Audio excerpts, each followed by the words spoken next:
Number 5190. A continuation of the correspondence with the Grand Man will be found at the end of the following chapter. End of Part 4 of the original Latin work. Chapter the 41st. Verse 1. And it came to pass at the end of 2 years of days, that Pharaoh dreamed, and behold, he stood by the river. 2. And behold, out of the river there came up 7 kine, beautiful to the sight, and fat in flesh, and they fed in the sedge. 3. And behold, 7 other kine came up after them out of the river, evil to the sight, and thin in flesh, and stood by the kine upon the bank of the river. 4. And the kine evil to the sight, and thin in flesh, did eat up the 7 kine beautiful to the sight, and fat, and Pharaoh awoke. 5. And he slept and dreamed a second time, and behold, 7 ears of corn came up upon one stalk, fat and good. 6. And behold, 7 ears thin and parched, with the east wind sprang up after them. 7. And the thin ears swallowed up the 7 fat and full ears. And Pharaoh awoke, and behold, it was a dream. 8. And it came to pass in the morning that his spirit was troubled, and he sent and called all the magicians of Egypt, and all the wise men thereof. And Pharaoh told them his dream, and no one interpreted these things to Pharaoh. 9. Then spake the chief butler unto Pharaoh, saying, I do remember my sins this day. 10. Pharaoh was wroth with his servants, and put me in the custody of the house of the captain of the guards, me and the chief baker. 11. And we dreamed a dream in one night, I and he. We dreamed each one according to the interpretation of his dream. 12. And there was with us there a Hebrew boy, servant to the captain of the guards. And we told him, and he interpreted to us our dreams. To each according to his dream he did interpret. 13. And it came to pass, as he interpreted to us, so it was.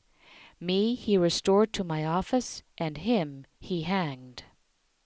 14. And Pharaoh sent and called Joseph, and they brought him hastily out of the pit, and he shaved and changed his garments, and came unto Pharaoh. 15. And Pharaoh said unto Joseph, I have dreamed a dream, and no one interpreteth it. And I have heard say of thee, that when thou hearest a dream, thou canst interpret it. 16. And Joseph answered Pharaoh, saying, It is not in me. God shall answer peace to Pharaoh. 17. And Pharaoh spake unto Joseph, In my dream, behold, I stood upon the bank of the river. 18. And behold, out of the river there came up 7 kine, fat in flesh and beautiful in form, and they fed in the sedge. 19. And behold, 7 other kine came up after them, thin and evil in form exceedingly, and lean in flesh, such as I have never seen in all the land of Egypt for badness. 20. And the lean and evil kine did eat the first 7 fat kine. 21. And they ate them up, and it was not known that they had eaten them up, and their appearance was bad, as in the beginning. And I awoke. 22. And I saw in my dream, and behold, 7 ears came up upon one stalk, full and good. 23. And behold, 7 ears withered, thin and parched, with the east wind sprang up after them. 24. And the thin ears swallowed up the 7 good ears. And I told it unto the magicians, and no one telleth it to me. 25. And Joseph said unto Pharaoh, The dream of Pharaoh is one. What God is about to do he hath shown to Pharaoh. 26. The 7 good kine are 7 years, and the 7 good years are 7 years. The dream is 1. 27. And the 7 thin and evil kine that came up after them are 7 years, and the 7 empty ears parched with the east wind shall be 7 years of famine. 28. This is the word that I spake unto Pharaoh. What God doeth, he has caused Pharaoh to see. 29. Behold, there come 7 years of great plenty in all the land of Egypt. 30. And there shall arise after them 7 years of famine, and all the plenty shall be forgotten in the land of Egypt, and the famine shall consume the land. 31. And the plenty shall not be known in the land by reason of that famine after it, for it shall be very grievous. 32. And for that the dream was repeated unto Pharaoh twice. It is because the word is established by God, and God is hastening to do it. 33. And now let Pharaoh see a man intelligent and wise, and set him over the land of Egypt. 34. Let Pharaoh do this, and let him appoint governors over the land, and take the 5th of the land of Egypt in the 7 years of plenty. 35. And let them gather all the food of those good years that come, and heap up the corn under the hand of Pharaoh for food in the cities, and let them guard it. 36. And the food shall be for a store to the land against the 7 years of famine that shall be in the land of Egypt. And the land shall not be cut off in the famine. 37. And the word was good in the eyes of Pharaoh, and in the eyes of all his servants. 38. And Pharaoh said unto his servants, Shall we find such a one as this, a man in whom is the Spirit of God? 39. And Pharaoh said unto Joseph, Forasmuch as God has caused thee to know all this, there is no one so intelligent and wise as thou. 40. Thou shalt be over my house, and thy mouth shall all my people kiss. Only in the throne will I be greater than thou. 41. And Pharaoh said unto Joseph, See, I have set thee over all the land of Egypt. 42. And Pharaoh took off his ring from his hand, and put it upon Joseph's hand, and clothed him in garments of fine linen, and put a necklace of gold upon his neck. 43. And he made him ride in the 2nd chariot that he had. And they cried before him, Abrek, and he set him over all the land of Egypt. 44. And Pharaoh said unto Joseph, I am Pharaoh, and without thee shall no man lift up his hand or his foot in all the land of Egypt. 45. And Pharaoh called Joseph's name Zaphnath-Paaneah, and he gave him Asenath, the daughter of Potipherah, priest of On, for a woman. And Joseph went out over the land of Egypt. 46. And Joseph was 30 years old when he stood before Pharaoh king of Egypt. And Joseph went out from before Pharaoh, and passed over into all the land of Egypt. 47. And the earth made gatherings in the 7 years of plenty. 48. And he gathered together all the food of the 7 years that were in the land of Egypt, and put the food in the cities. The food of the field of the city which was round about it put he in the midst thereof. 49. And Joseph heaped up corn as the sand of the sea, exceeding much, until he ceased to number, because it was without number. 50. And to Joseph were born 2 sons before the year of famine came, whom Asenath the daughter of Potipherah, priest of On, bare to him. 51. And Joseph called the name of the firstborn Manasseh, for God hath made me forget all my toil and all my father's house. 52. And the name of the second called he Ephraim, for God hath made me fruitful in the land of my affliction. 53. And the 7 years of plenty that was in the land of Egypt were ended. 54. And the 7 years of famine began to come, as Joseph had said. And there was famine in all the lands, and in all the land of Egypt there was bread. 55.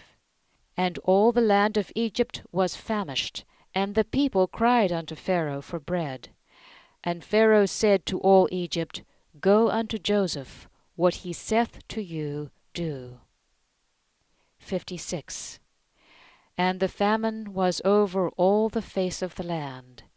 And Joseph opened all the storehouses, and sold to Egypt. And the famine was sore in the land of Egypt. 57. And all the earth came into Egypt to buy to Joseph, because the famine was sore in all the earth. The contents. Number 5191.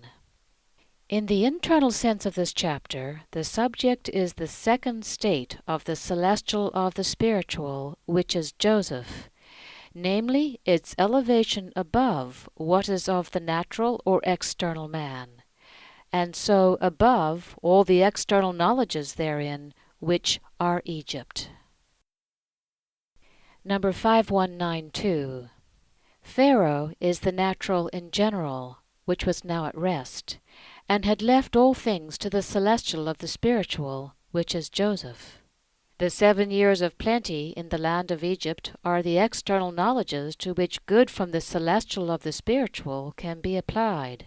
The 7 years of famine are the subsequent states, when there is nothing good in the external knowledges except what is from the divine celestial of the spiritual, which is from the Lord's divine human.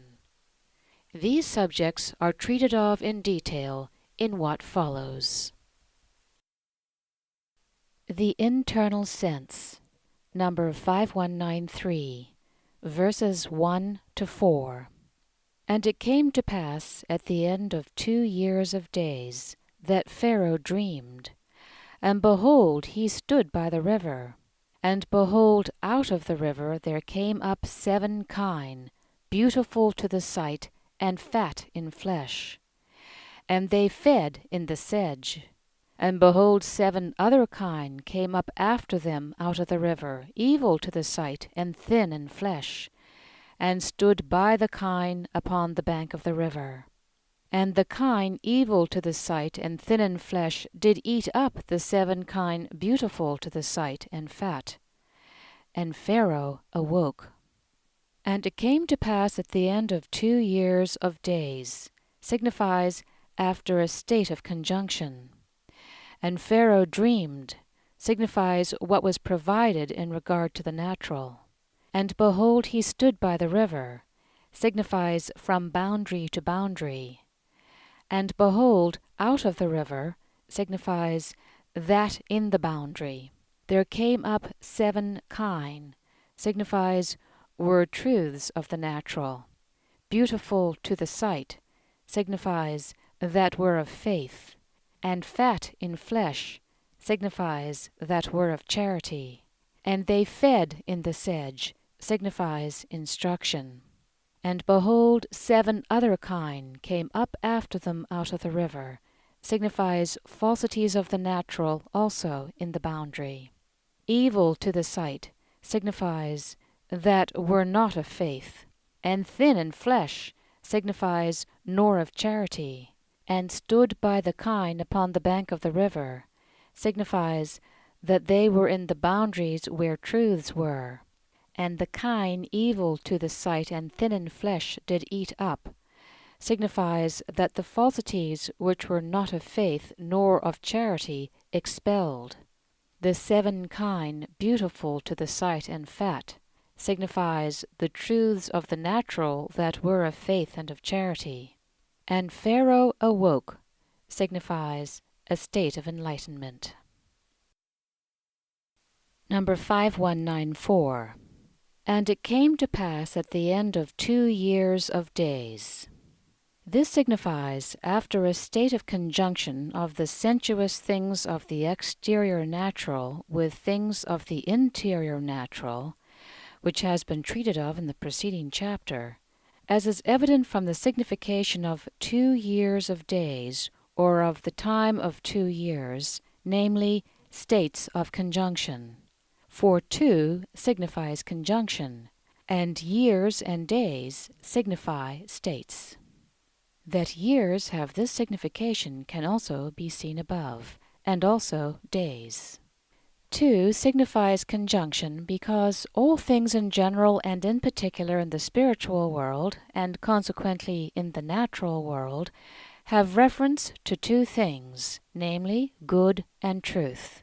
To the good that acts and flows in, and to the truth that is acted upon and receives. And because they have reference to these 2, and nothing is produced unless these 2 make a one by a certain semblance of marriage, therefore conjunction is signified by 2. Such a semblance of marriage is in each and all the things of nature and its 3 kingdoms, and without it nothing whatever comes into existence. For in order that anything may exist in nature, there must be heat and light. Heat in the natural world corresponding to the good of love in the spiritual world, and light corresponding to the truth of faith. These 2, heat and light, must act as a one if anything is to be produced, and if they do not act as a one, as in winter time, nothing at all is produced. That this is also true spiritually is very plain in the case of man. Man has 2 faculties, the will and the understanding. The will being formed to receive spiritual heat, that is, the good of love and of charity, and the understanding to receive spiritual light, that is, the truth of faith. Unless these 2 make a one in man, nothing is produced, for the good of love without the truth of faith does not determine or qualify anything, and the truth of faith without the good of love does not affect anything. And therefore, in order that the heavenly marriage may be in a man, or that he may be in the heavenly marriage, these 2 must make a one in him. For this reason the ancients compared each and all things in the world and in man to marriages. From this it is evident why 2 signifies conjunction. Number 5195. And Pharaoh dreamed. This signifies what was provided in regard to the natural, as is evident from the representation of Pharaoh, namely the natural, and from the signification of dreaming, namely a prediction of things to come, thus in the supreme sense foresight. And being foresight, or what is foreseen, it is also providence, or what is provided, as the one does not exist without the other. For providence has regard to the succession of states to eternity, which cannot be provided for unless foreseen. To make provision for what is present, and not at the same time to foresee what is to come, and so not to make provision for the future during the present, would be devoid of end and order, and consequently devoid of wisdom and intelligence, thus not from the divine. Providence is predicated of good, and foresight of what is not good. Foresight cannot be predicated of good, because good is in the divine and comes forth from the divine itself and according to it. But it can be predicated of what is not good and what is evil. For this comes forth apart from the divine, from others who are contrary to the divine. Thus, as providence refers to good, it refers also to the conjunction of the natural with the celestial of the spiritual, which conjunction is the subject of this chapter, and therefore dreaming here signifies what is provided. Number 5196. And behold, he stood by the river. This signifies from boundary to boundary, as is evident from the signification of a river, here the river of Egypt or the Nile, namely a boundary. A river signifies a boundary because the great rivers, the Euphrates, the Jordan, and the Nile, and the sea too, were the furthest boundaries of the land of Canaan. And as the land of Canaan itself represented the Lord's kingdom, and hence all the places in it various things in this kingdom, the rivers consequently represented its furthest limits or boundaries. The Nile, or river of Egypt, represented the sensuous things subject to the intellectual part, thus the external knowledges derived from them. For these are the ultimates of the spiritual things of the Lord's kingdom. From boundary to boundary is signified here, because Pharaoh is said to have stood by the river, for Pharaoh represents the natural in general. To view anything from interior to ultimate is represented by standing beside the ultimate, as is the case in the spiritual world. And because there is then a view from boundary to boundary, that is what is signified by these words in the internal sense. Number 5197. And behold, out of the river. This signifies that in the boundary, as is evident from the signification of a river, namely a boundary. Out of the river denotes in the boundary, for they appeared there. Number 5198. There came up 7 kine. This signifies were truths of the natural, as is evident from the signification of kine, namely truths of the natural, of which presently. There were 7, because 7 signifies what is holy, and hence this number adds holiness to the subject. Moreover, the subject here is holy, for it is the further rebirth of the natural by its conjunction with the celestial of the spiritual. That kine or heifers signify truths of the natural may be seen from the fact that oxen and bullocks signify goods of the natural. For wherever in the word the male signifies good, the female signifies truth, and on the other hand, where the male signifies truth, the female signifies good. Hence it is that a cow signifies the truth of the natural, for an ox signifies its good. All beasts, whatever mentioned in the word, signify affections. Evil and useless beasts, evil affections, but gentle and useful ones, good affections. This signification results from representatives in the world of spirits, for when those in heaven are speaking about affections, in the world of spirits are represented beasts corresponding to those affections. This has often been granted me to see, and I have sometimes wondered why it was, but I perceived that the lives of beasts are nothing but affections, for they follow their affection from instinct devoid of reason, and so are led each to its own use. To these affections devoid of reason no other bodily forms are suitable than those in which beasts are seen upon earth. Hence it is that when in heaven there is discourse about mere affections, ultimate forms of these affections appear that are similar to the bodily forms of such beasts. For these affections cannot be clothed with any other forms than those which correspond to them. I have also seen strange beasts which exist nowhere in the world, and which were the forms of unknown and mixed affections. This then is the reason why in the word beasts signify affections. But what affections are signified can be known only from the internal sense. That oxen signify the good of the natural may be seen in the passages cited above, and that kine signify truths of the natural may be seen from the passages in which they are mentioned. And also from the water of separation wherewith the sons of Israel were to be made clean, which was prepared from a red cow burned to ashes outside the camp, and with which cedar wood, hyssop, and double-dyed scarlet were mingled. When the meaning of this proceeding is disclosed by the internal sense, it is seen that a red cow signifies truth of the natural that was unclean, and was made clean by the burning, and also by such things as are signified by cedar wood, hyssop, and double-dyed scarlet.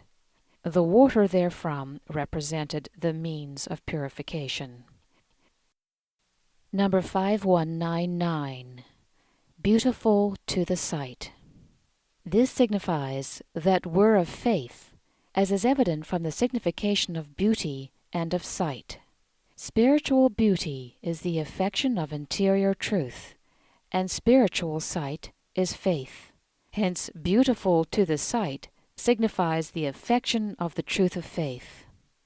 Spiritual beauty is the affection of interior truth, because truth is the form of good.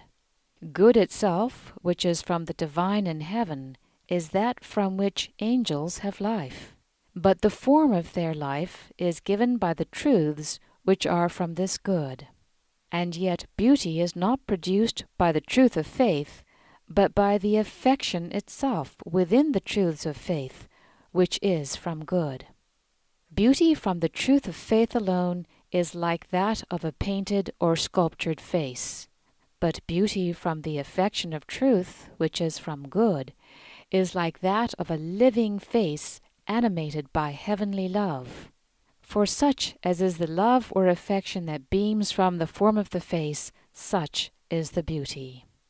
This is why the angels appear in ineffable beauty. From their faces beams forth the good of love through the truth of faith, which are not only visible, but are also perceptible from the spheres coming therefrom.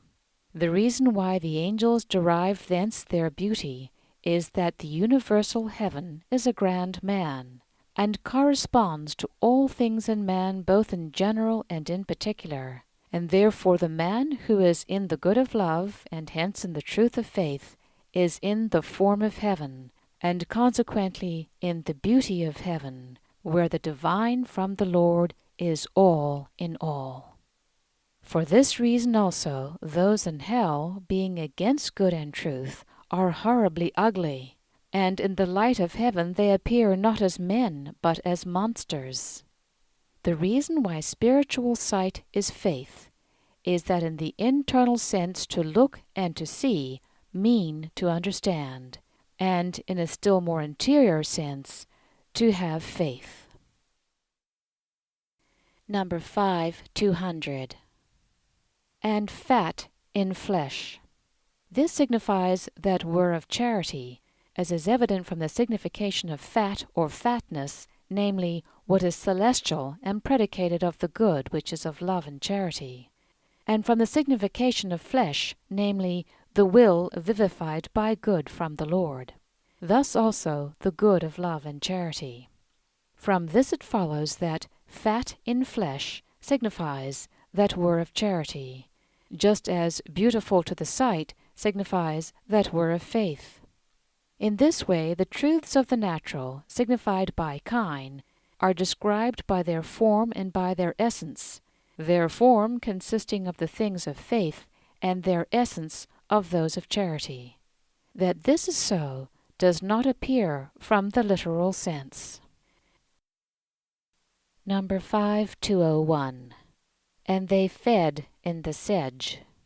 This signifies instruction, as is evident from the signification of feeding, namely, being instructed, see below, and from the signification of sedge, or the coarser grass that grows near rivers, namely, the external knowledges of the natural man. That grass or herbage denotes such knowledges is clear from the word.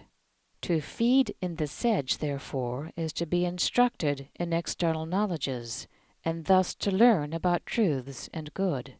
For external knowledges are means, and as it were mirrors, in which an image of interior things presents itself. And in this image, as in a mirror, are reflected and represented the truths and goods of faith, and consequently the things of heaven called spiritual. But this image, being interior, is not seen by any but those who are in faith from charity. This is what is signified in the true sense by feeding in the sedge. That to feed denotes to be instructed is plain from those places in the word where the word occurs, as in Isaiah. Then shall he give the rain for thy seed, wherewith thou sowest the land, and bread of the increase of the land, and it shall be fat and rich. In that day shall thy cattle feed in a broad meadow. Here cattle denote those who are in good and truth. Feeding in a broad meadow denotes being abundantly instructed. In the same, I have given thee for a covenant of the people to restore the land, to apportion the wasted heritages, to say to the bound, Go forth. To them that are in darkness, be ye brought forth to view. They shall feed upon the ways, and on all hillsides shall be their pasture. This is said of the coming of the Lord. Feeding upon the ways denotes being instructed in truths. See above, that ways are truths. Pasture denotes the instruction itself. In Jeremiah, Woe unto the shepherds that destroy and scatter the flock of my pasture. Therefore thus saith Jehovah the God of Israel against the shepherds that feed my people. Shepherds denote those who instruct, and the flock those who are instructed.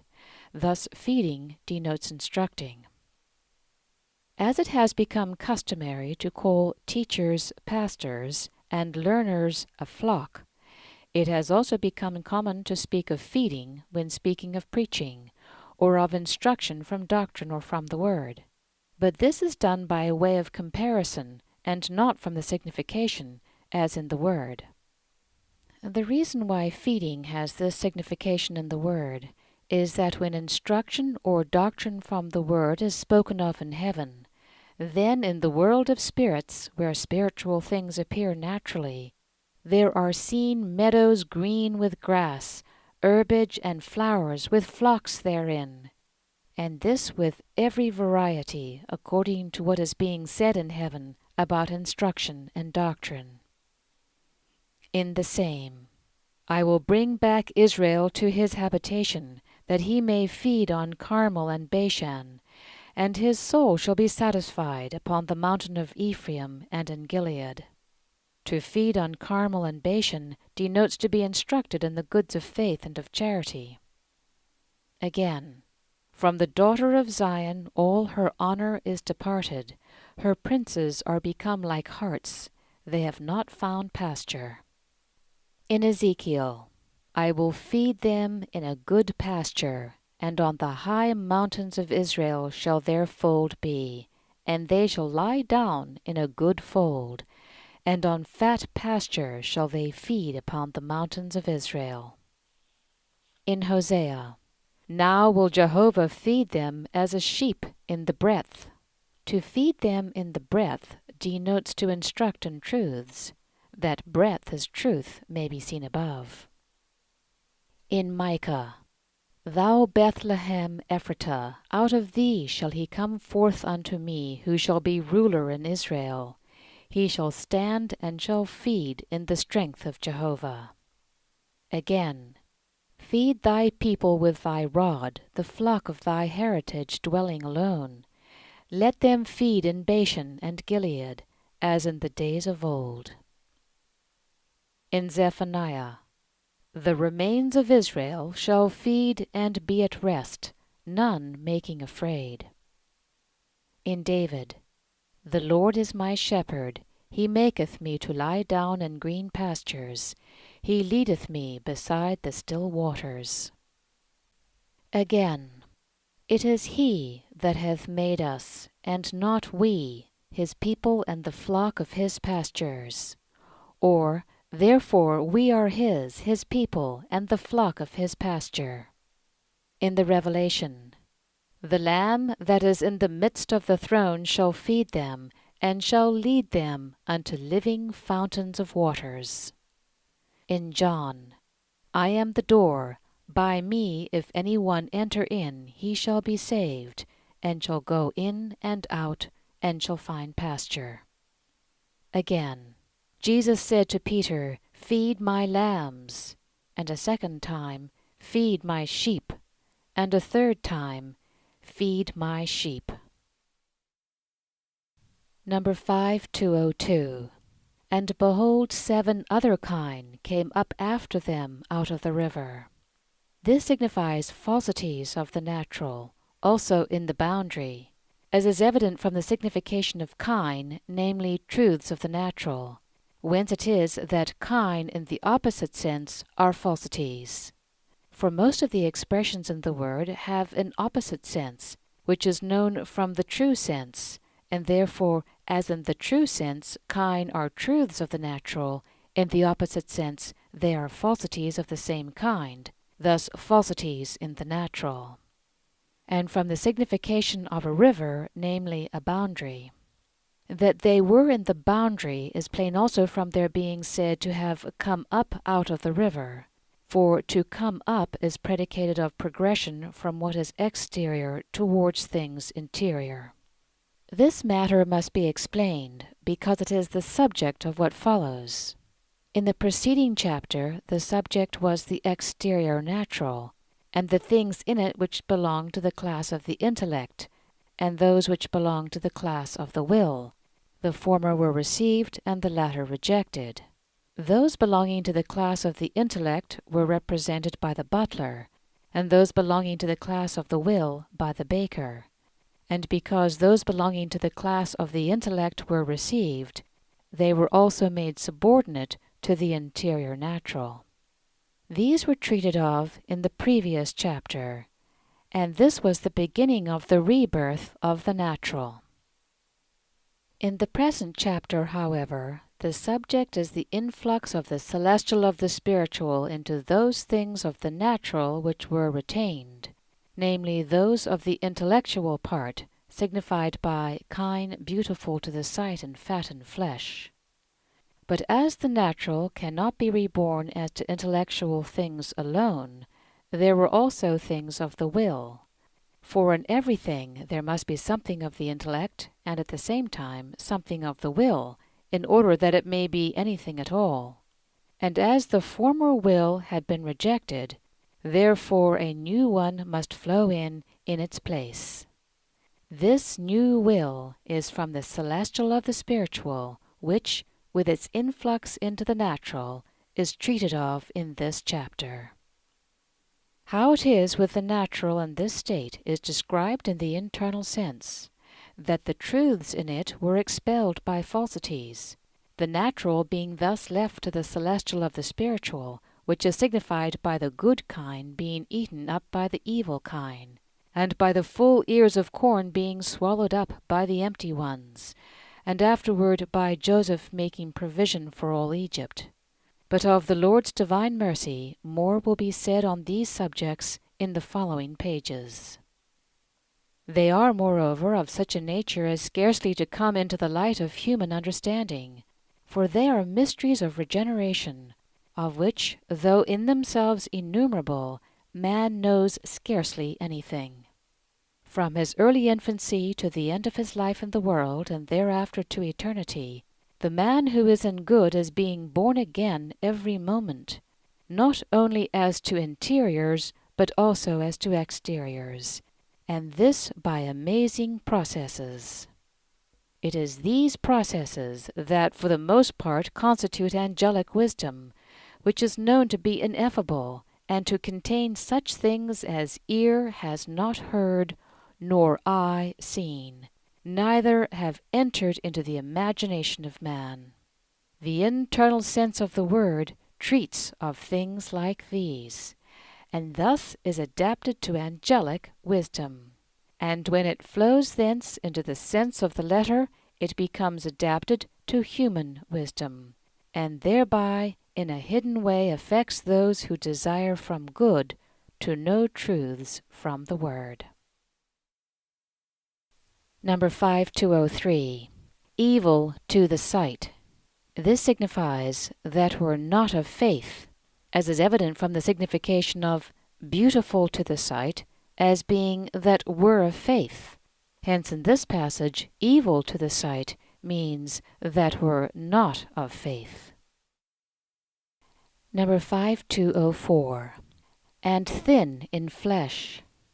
This signifies nor of charity, as is evident from the signification of fat in flesh, namely, that were of charity. Hence in this passage, thin in flesh denotes that were not of charity, for they are in the opposite. Number 5205. And stood by the kine upon the bank of the river. This signifies that they were in the boundaries where truths were, as is evident from the signification of standing by upon the bank of the river, namely, in the boundaries. That a river is a boundary, see above. And from the signification of kine, namely, truths of the natural. How falsities stood in the boundaries where truths were will appear from what follows, specifically when we come to explain what is signified in the internal sense by the 7 years of famine in the land of Egypt, predicted and signified by the 7 kine evil to the sight and thin in flesh, and also by the 7 ears of corn, thin and blasted with the east wind. Number 5206. And the kine evil to the sight and thin in flesh did eat up. This signifies that the falsities that were not of faith nor of charity expelled, as is evident from the signification of eating up, namely consuming, but here to expel, because until the truths in the natural have been vivified and consequently regenerated by the celestial of the spiritual, they are as it were expelled by falsities. And from the signification of kine evil to the sight, namely, that were not of faith, and from the signification of thin in flesh, namely, that were not of charity. Number 5207. The 7 kine, beautiful to the sight, and fat. This signifies the truths of the natural that were of faith and of charity, as is evident from the signification of kine, namely, truths of the natural, and from the signification of beautiful to the sight, namely, that were of faith, and from the signification of fat, namely, that were of charity. As regards the expulsion of truths from the natural by falsities in the boundaries, be it known that this takes place at the beginning in all regeneration. For the truths introduced into a man in the beginning are indeed in themselves truths, but they are not truths in him until good is joined to them. The good, when joined, causes the truths to be truths. Good is the essential, and truths are its forms, and therefore in the beginning falsities are near truths. That is to say, there are also falsities in the boundaries where truths are.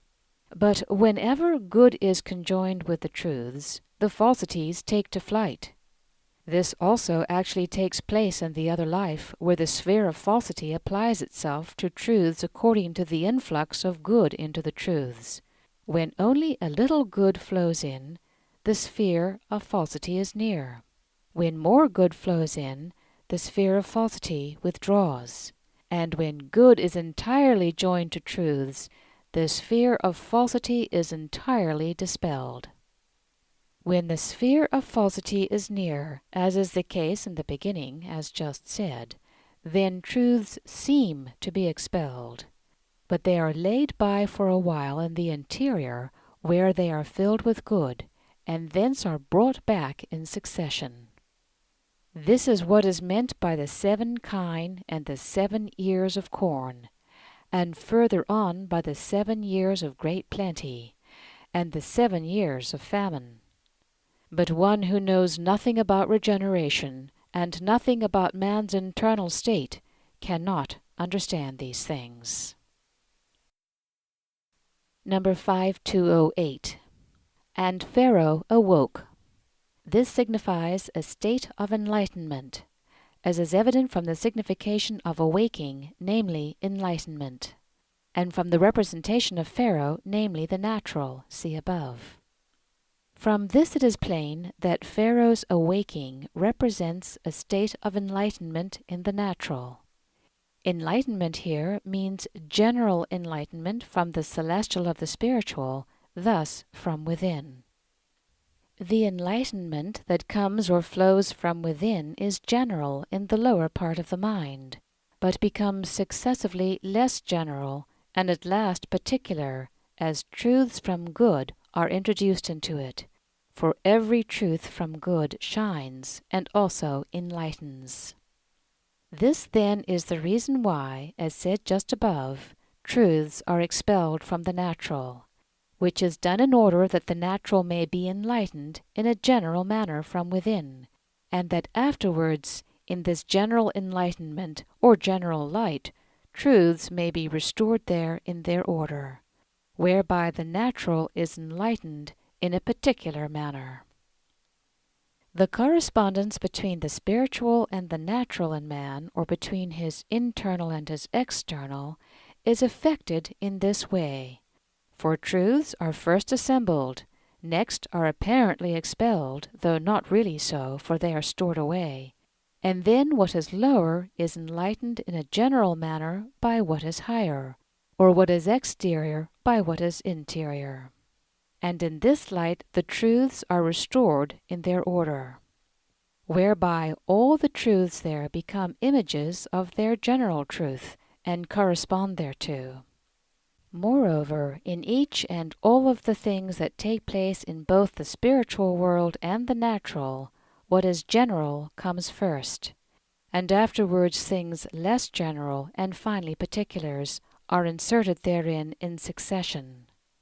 Without such an insertion or adaptation, nothing at all would inhere. For whatever is not in some general thing, and does not depend upon it, is dissipated. Number 5209, verses 5 to 7. And he slept and dreamed a second time, and behold, 7 ears of corn came up upon one stalk, fat and good. And behold, 7 ears thin and parched with the east wind sprang up after them.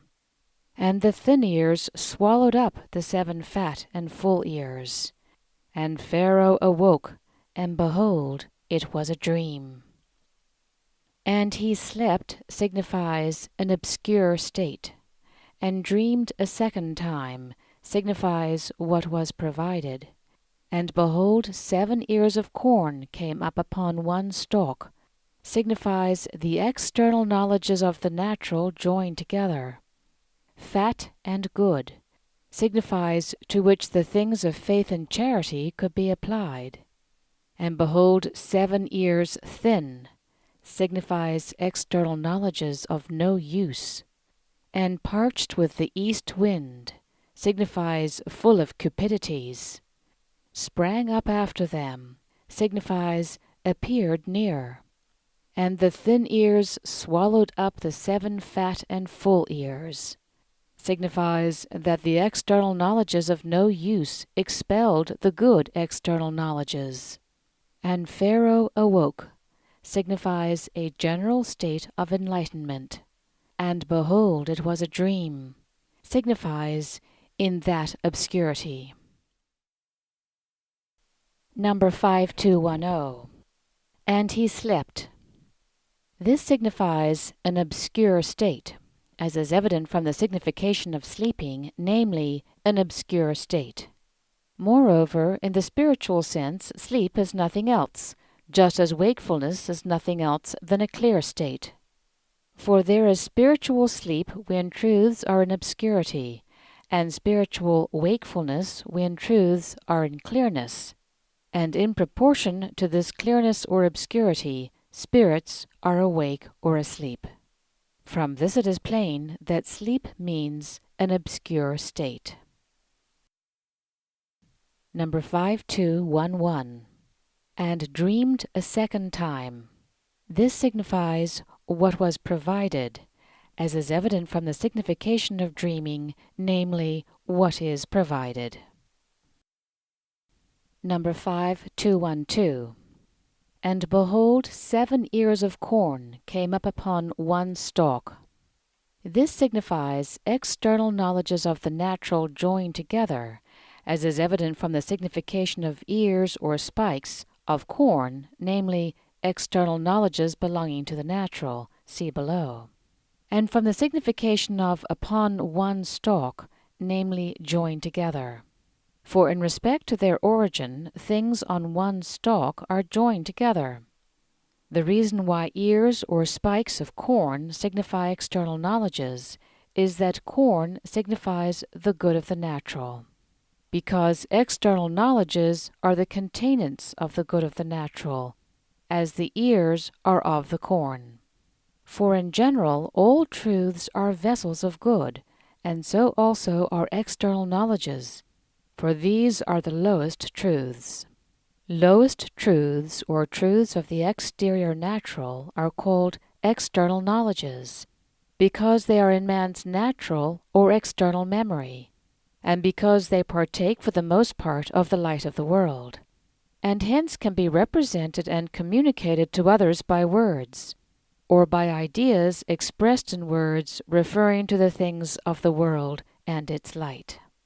Things in the inner memory, however, so far as they partake of the light of heaven, are not called external knowledges, but truths, nor can they be understood except by this light, or expressed except by words, or ideas expressed in words, referring to things of heaven and its light. The external knowledges here signified by ears or spikes are external knowledges of the Church.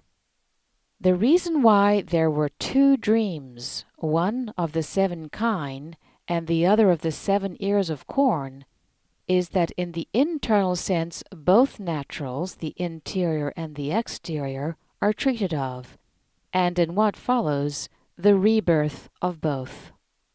By the 7 kine are signified the things of the interior natural called truths of the natural, and by the 7 ears of corn the truths of the exterior natural called external knowledges. Interior and exterior external knowledges are signified by ears of the river Euphrates even to the river of Egypt in Isaiah. It shall be in that day that Jehovah will shake off from the spike of the river even unto the river of Egypt, and ye shall be gathered one to another, ye sons of Israel. And it shall be in that day that a great trumpet shall be sounded, and they shall come that are perishing in the land of Assyria, and the outcasts in the land of Egypt. And they shall bow themselves to Jehovah in the mountain of holiness at Jerusalem. Those perishing in the land of Assyria denote interior truths, and the outcasts in the land of Egypt exterior truths or external knowledges. So also in Mark, the comparison with the blade, the ear, and the corn involves the rebirth of man by means of external knowledges, truths of faith, and goods of charity. Jesus said, "So is the kingdom of God, as when a man casteth seed upon the earth, then sleepeth and riseth night and day, but the seed germinates and grows while he knoweth not. For the earth beareth fruit of itself, first the blade, then the ear, after that the corn in the ear. But when the fruit is brought forth, immediately he putteth in the sickle, because the harvest is come." The kingdom of God, which is compared with the blade, the ear, and the corn, is heaven in man through regeneration. For one who has been regenerated has the kingdom of God within him, and becomes an image of the kingdom of God, or heaven. The blade is the first external knowledge, the ear is the external knowledge of truth thence derived, the corn is the derivative good. Moreover, the laws enacted as regards gleaning, and in regard to the liberty of plucking the ears from the neighbor's standing corn, and also in regard to eating no bread, nor parched corn, nor green ears, until the offering of God was brought, represented the same things as those signified by ears. Number 5213. Fat and good. This signifies to which the things belonging to faith and charity could be applied. as is evident from the signification of fat when predicated of the external knowledges signified by ears of corn, namely things capable of receiving the good of faith, consequently those to which the things of faith can be applied.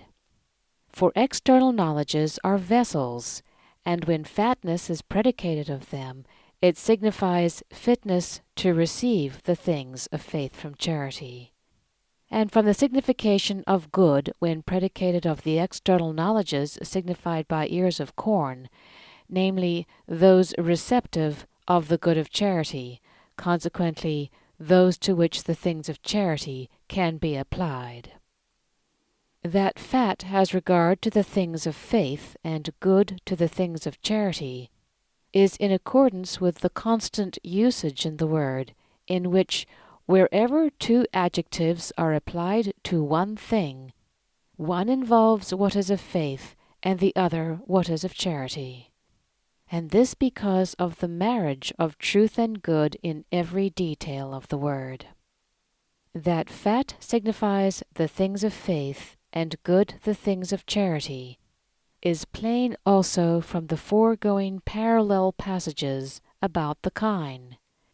The external knowledges to which the things of faith and of charity can be applied are very many, such as all those of the Church signified by Egypt in a good sense, and consequently all those which are true about correspondences, representatives, significatives, influx, order, intelligence and wisdom, and the affections, and also all truths of inner and outer nature, both visible and invisible, because these correspond to spiritual truths.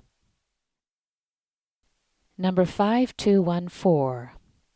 And behold, 7 ears, thin.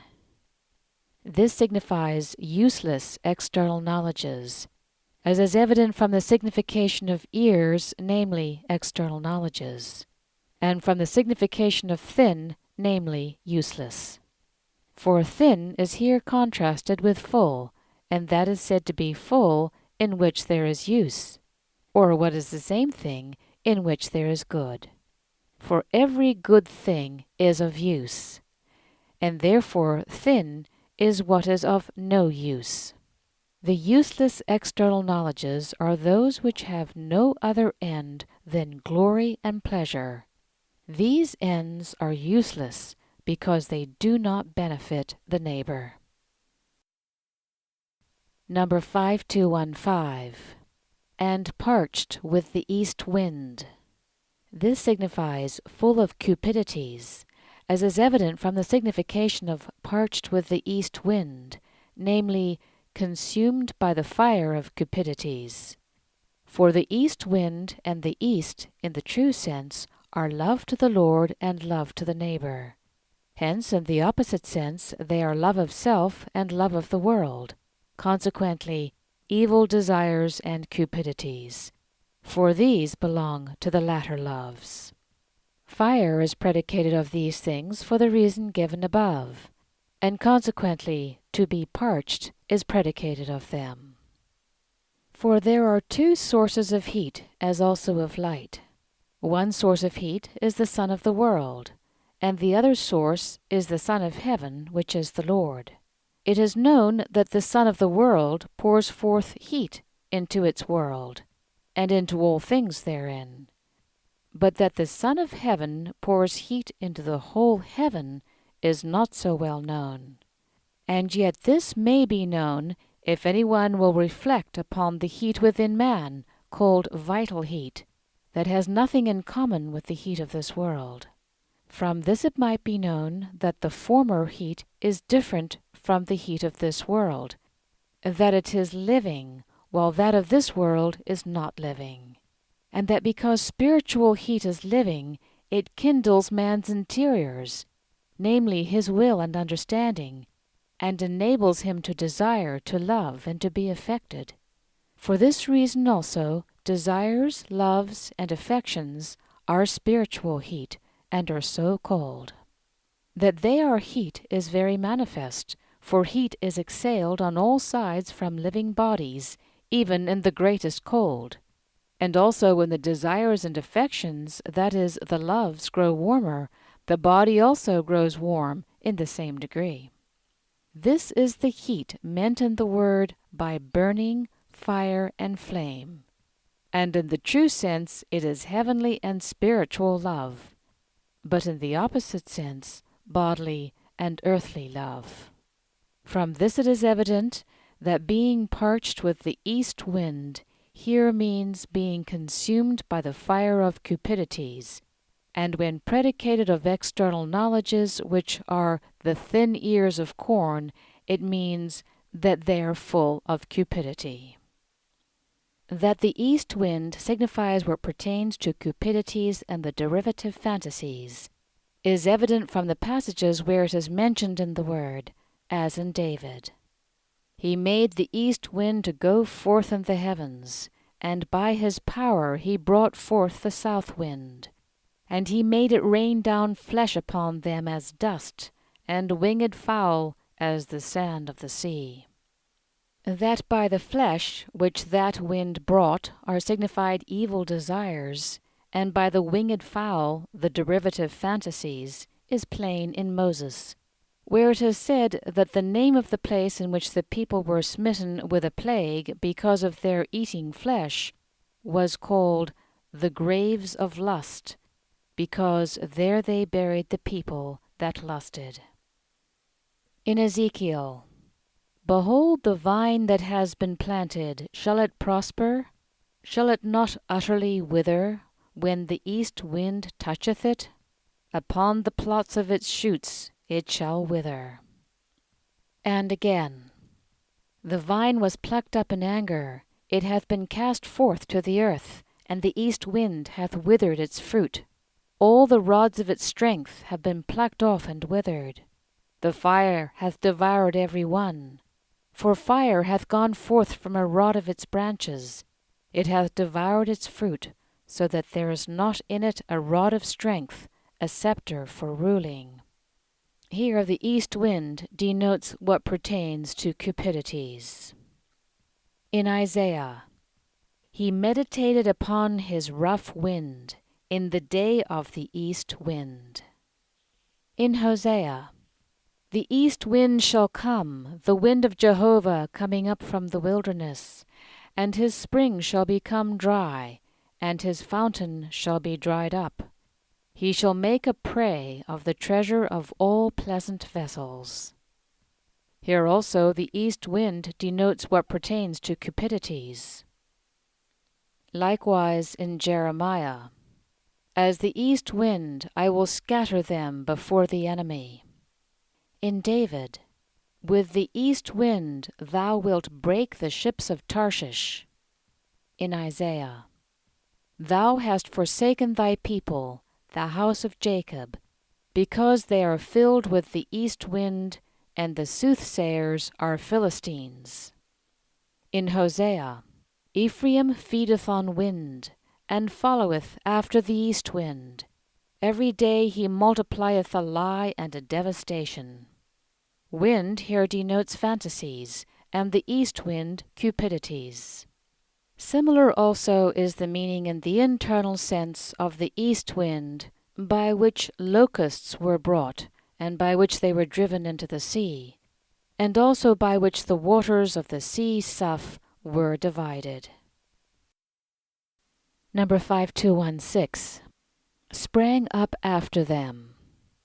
This signifies appearing near, as is evident from the signification here of springing up, namely appearing, and from the signification of after them, namely near or in the boundary, like the signification of the evil and lean kine coming up after them, that is, after the beautiful and fat kine.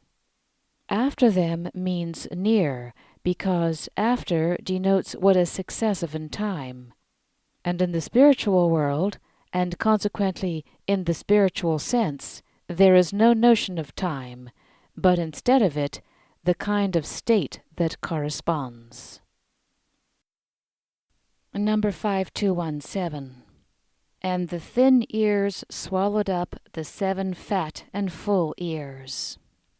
This signifies that the useless external knowledges expelled the good, as is evident from the signification of the thin ears, namely, useless external knowledges, and from the signification of the fat and full ears, namely, external knowledges to which the things of faith and charity could be applied, consequently, good external knowledges, and from the signification of swallowing up as being to expel, the same as eating up, which is said above of the kine. That the good were expelled by the useless knowledges, or that truths were banished by falsities, may be seen above. So also it is in the spiritual world. Where falsities are, truths cannot subsist, and on the other hand, where truths are, falsities cannot subsist. The one expels the other, for they are opposites. The reason is that falsities are from hell, and truths are from heaven. It sometimes appears as if there are falsities and truths in one subject, but these are not falsities opposite to the truths therein, but are those which are associated by applications. The subject in which truths and at the same time falsities opposite to them subsist is called lukewarm, and the subject in whom falsities and truths are mingled is called profane. Number 5218. And Pharaoh awoke. This signifies a general state of enlightenment, as is evident from what was explained above, where the same words occur. Number 5219. And behold, it was a dream. This signifies in that obscurity, as is evident from the signification of a dream, namely, an obscure state. It is called obscure because truths had been expelled. For where there are no truths, there is obscurity, because the light of heaven flows only into truths. For the light of heaven is divine truth from the Lord. Hence the truths with angels and spirits, and also with men, are subsidiary lights, but they have their light from the divine truth by means of the good in the truths. For unless truths are from good, that is, unless they have good in them, they cannot receive any light from the divine.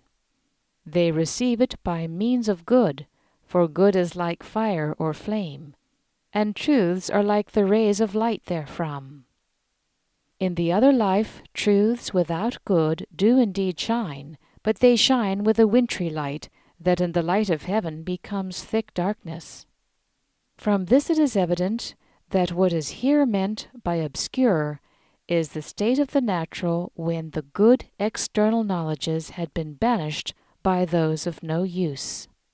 Obscurity like this can be enlightened in a general manner, but obscurity which comes from falsities can by no means be enlightened. For falsities are so many darknesses that shut out the light of heaven, and thus cause an obscurity that cannot be enlightened until the falsities have been removed. Number 5220, verse 8. And it came to pass in the morning that his spirit was troubled, and he sent and called all the magicians of Egypt, and all the wise men thereof. And Pharaoh told them his dream, and no one interpreted these things to Pharaoh. And it came to pass in the morning signifies in this new state. That his spirit was troubled signifies disturbance. And he sent and called all the magicians of Egypt, and all the wise men thereof, signifies in consulting interior as well as exterior knowledges. And Pharaoh told them his dream, signifies about things to come. And no one interpreted these things to Pharaoh, signifies that it was not known what would happen. Number 5221. And it came to pass in the morning. This signifies in this new state, as is evident from the signification of it came to pass, or it was, as involving what is new, and from the signification of the morning as being a state of enlightenment. This is that new state which is meant. This state and its nature are treated of here, showing that there was disturbance therein by reason of obscurity regarding what was happening. But as regards the nature of this state, scarcely anyone can know anything unless he is in a spiritual sphere and at the same time pays attention to what is taking place within him. Otherwise he cannot even know what it is to be generally enlightened, and particularly enlightened, nor even what it is to be enlightened at all, still less that there is a disturbance at first in a general state of enlightenment, and that there is no quiet until truths from good are restored in their order. How this is clearly perceived by the angels and also by good spirits, because they are in a spiritual sphere. To be wise in such subjects and to think about them is delightful to them. But to the man who is in a natural sphere, and more to one who is in a sensuous sphere, and still more to one who is in a grossly sensuous sphere from bodily and earthly things, such subjects are wearisome. Number 5222. His spirit was troubled. This signifies disturbance, as is evident from the signification of being troubled in spirit, namely, being disturbed. Spirit here, as occasionally elsewhere in the word, means interior affection and thought, which also are the spirit of man. The ancients called these the spirit, but by the spirit they meant specifically the interior man that would live after the death of the body, while at this day the spirit used in this sense means mere thought, and this without any subject other than the body in which it may be.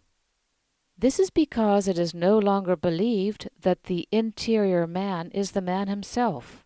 It is believed that the interior man, who is commonly called the soul or spirit, is mere thought without a subject adapted thereto, and that consequently, being thought without a containing subject, it will be dissipated after the death of the body, like something ethereal or flamy.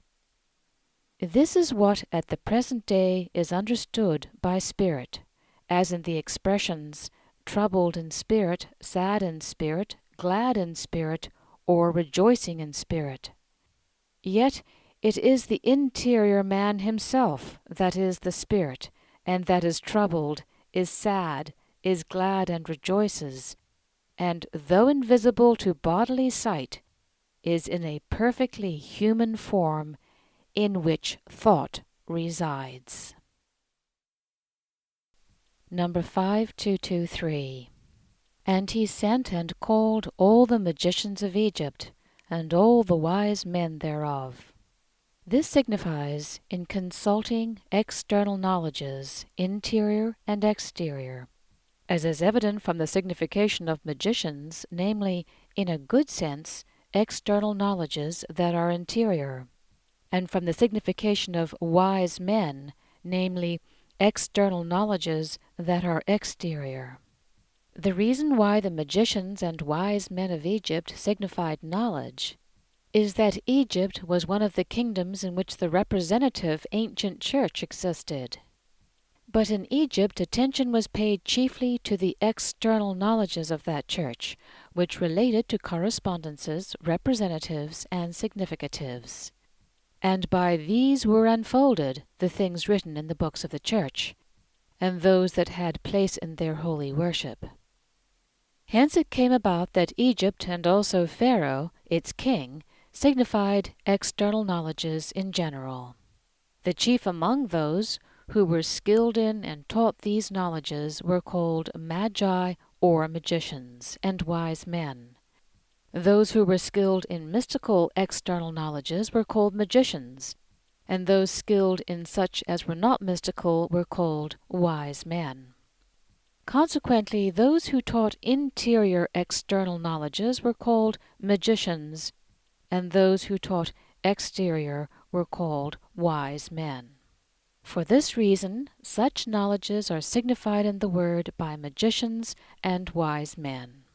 But after they began to misuse the interior external knowledges of the Church and to turn them into magic, then Egypt, and likewise the magicians of Egypt and her wise men, began to signify the external knowledge which perverts.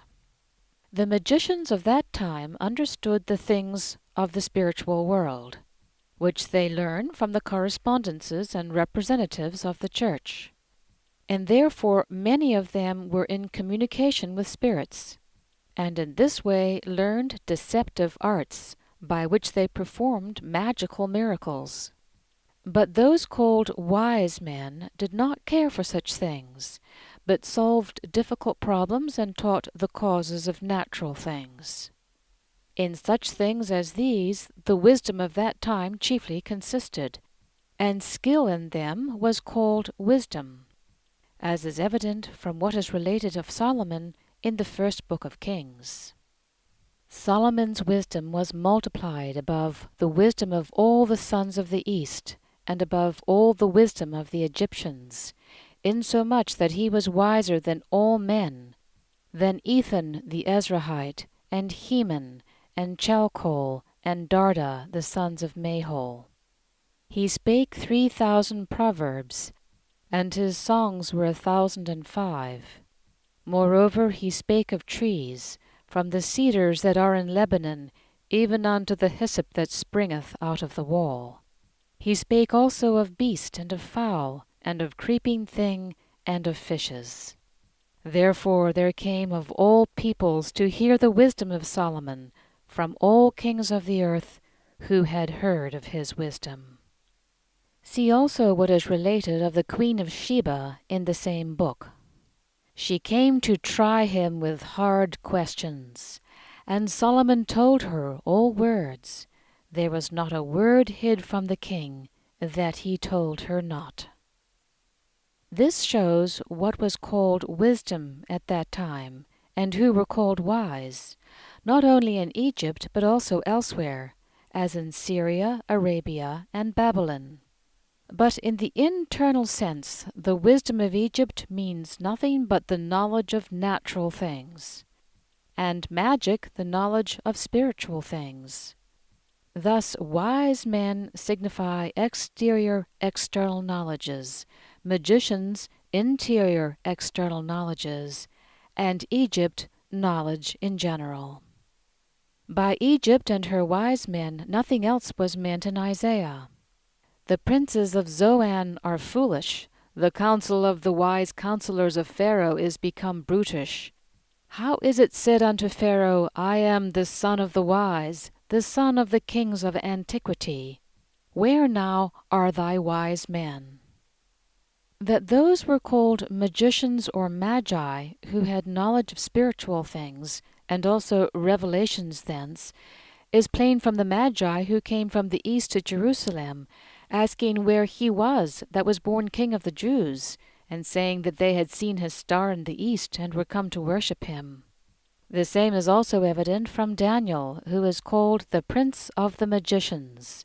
And again, the queen said to King Belshazzar, There is a man in thy kingdom in whom is the spirit of the holy gods. And in the days of thy father light and understanding and wisdom, like the wisdom of the gods, was found in him.